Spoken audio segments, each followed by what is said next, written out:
გაუტყდა ნაწილი და ყველაზე აი თამაშია და ეხლა სწრაფად ვივლი და დავამტვრე ეხლა კიდე ივლის და ეხლა გადავაკეთოთ სხვა მანქანით შევთვალოთ აი ისა ეს და დამტრეული არ იქნება და მეგონი ყველა იცით ეს თამაში და მომწერეთ თუ იცით ეს თამაში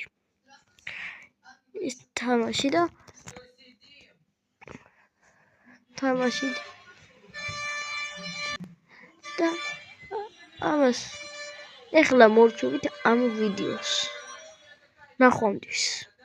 და ლაიქები დამიწერეთ ბოდიში რომ თხოვთ თუ შეიძლება გიხოცეს ლაიქები დამიწეროთ